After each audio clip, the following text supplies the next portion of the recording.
It is our pleasure to organize this seminar on such an important topic, and we felt it is apt to organize this seminar during the commemoration of 70th anniversary of Indian independence. Friends, I take this opportunity in welcoming Professor Manoj Dasji, an eminent Odia and English writer and fellow of Sahitya Akademi, who has kindly agreed to deliver the inaugural address. And his first book in Odia was published at the age of 14 and 15, and he launched Diganta, which in course of time grew into a significant literary journal in Odisha. Since then, he has more than 40 publications to his credit in different genres like novels, short story collections, poetry collections, travelogues, etc., and the foremost successful bilingual writer in the country. And he also edited a cultural magazine, The Heritage, published from Chennai, and he had been a regular columnist on literary and cultural themes for some of the major newspapers in India. And he delivered a number of prestigious lectures in India and abroad. And he was the author consultant of Ministry of Education, Government of Singapore, appointed for taking classes of 100 teachers. And Professor Manoj Dasji received a number of awards and honors that include Sahitya Akademi Award, Saraswati Samman, Atibadi Jagannath Das Samman, Papasi Award, First Sri Aurobindo Puruskar, Sarala Award, Sahitya Bharati Award, NTR National Literary Award, Odisha Sahitya Akademi Award Prize, Utkal Ratna, etc. While Berhampur University honored him with the status of Honorary Professor Emeritus, he received TLET from 5 universities of Odisha and presently teaches English Literature and Philosophy of Sri Aurobindo at the Sri Aurobindo International Center of Education. Welcome to Professor Manoj Dasji.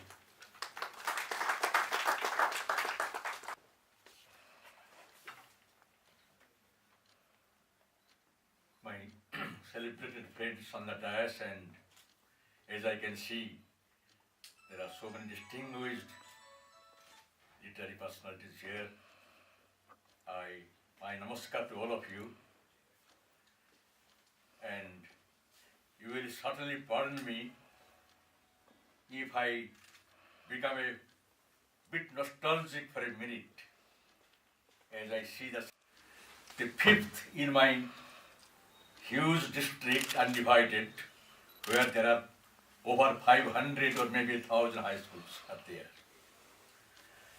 We had a roof over our head and a floor, 4 walls, no furniture. For water, for washing, for drinking, we had a small pond, 1/4 the size of this hall. In summer, it used to become 1/6. For what we call a restroom, today we had a few chunks of forest behind the huge, desert-like place, full of sand dunes, and a few small pools of water. Nevertheless, freedom dawn broke out on that oasis amidst a practical desert. Believe me, I still remember when the dawn came, I was gazing at the sun. The sun may look a bit different today from all the other days I have seen in my life because it is shining over independent India. It looked different to me indeed, like a new blessings shining over us. The little pond looked like the celestial Manasarovar, and the sand dunes looked like mountains of gold, and the distant trees on the horizon looked like the nation's aspiration towards something higher, something nobler, loftier. As days passed, next few months later I came to the town. I realized our freedom came with earth-shaking, tumultuous events as the backdrop. World War, revolutions, formation of new nations, collapse of imperialism, feudalism, colonialism, even monarchy, which is something which went back to tens of thousands of years ago. And last but not the least, freedom came to us amidst bloodshed. Not bloodshed between our enemy, the rulers, and the Indians, but bloodshed between the Indians.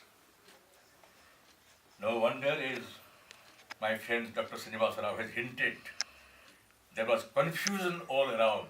The hour of God had struck, but we probably missed it, as he quotes from Sri Aurobindo.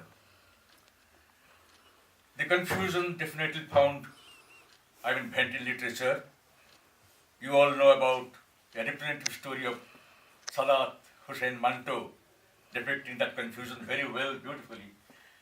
And before independence, although my knowledge is limited to few Indo-Anglian writings of the day, my own literature, Odia literature, and Bengali literature.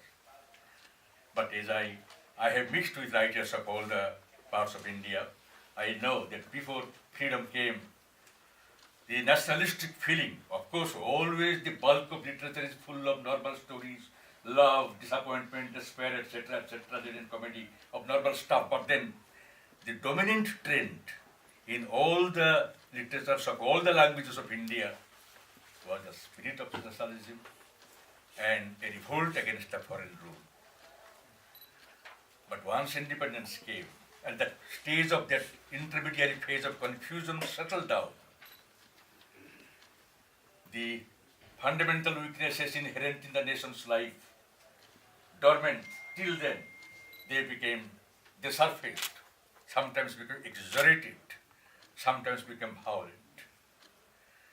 We have since then many streams of literature, references been made to what is known today as Dalit literature. Well, many of my friends have said, should there be at all an identity like this? Dalit literature, Marxist literature, etc. Literature is one. I understand that one. I also understand there are certain developments along the vicissitudes of time which we cannot wish away. We just cannot undo them. They do happen. We don't want an earthquake. Earthquake happens. We have to take it as a reality. Now, I believe, I am sure, a time will come, an ideal time may come tomorrow when such identities of a fragmentary literature would disappear. But still, those works which are written under Dalit literature, some of them will survive, not because they are Dalit literature, but because they are literature. Because they had different emotions, inspirations behind them, which are not bound to any specific milieu or any specific spirit of a specific time. There have been many flows, many streams of our literary developments. For some time, some people, one thing, all the readers in England, English-knowing readers, are not enlightened readers. Anybody who knows, for a long time in India, anybody who knows English was supposed to be an educated man. Not so in England, but I have mixed with them and I have seen anything written against India, critical of India, they are very happy to read. Because they have never forgotten the loss of the greatest ever state, the property, the wealth they had, the treasure they had, that is India. And a few writers certainly thrived on this sentiment. They were intellectuals, they knew how to manipulate this particular popular appeal, and they did succeed.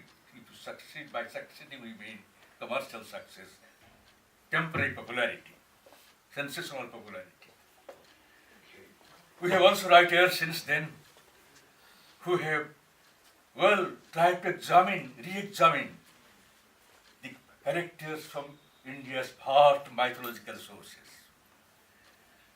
They have picked up characters, very handy they come, Sita, Draupadi, Egypt, they were the representatives of feminist weakness, timidity, shyness, broken from their milieu, broken from the spirit in which they were created by the founding fathers of Indian literature.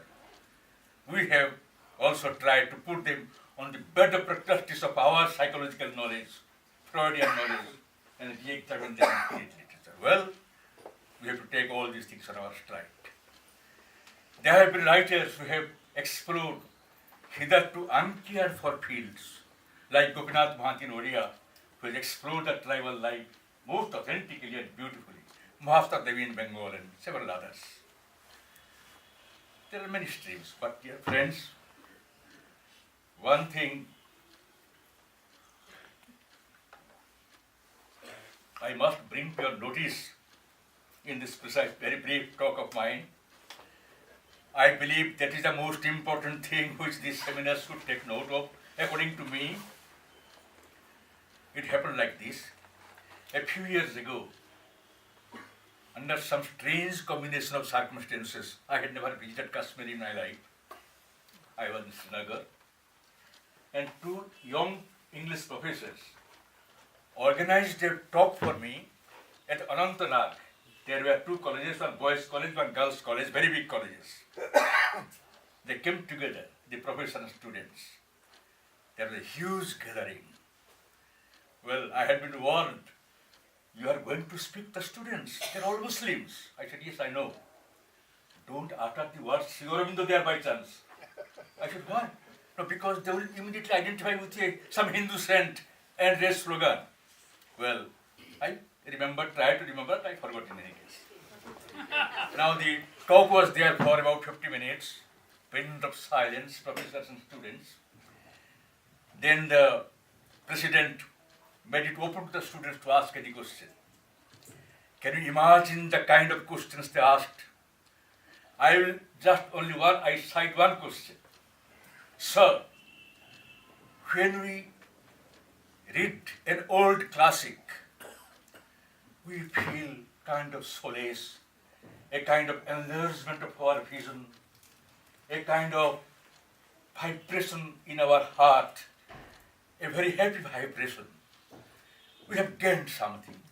But when we read a modern, award-winning novel, they had something in my mind, their mind also, we feel depressed. They had some works in them, they also identified them, and anyway, I won't name these things. Sir, 80% of social realism has many aspects. Darker, negative aspect, positive, loving aspects too. But you choose the darker aspects. 80% of social realism, 20% of eroticism, an excellent cocktail. And the book clicks because the English readers love it.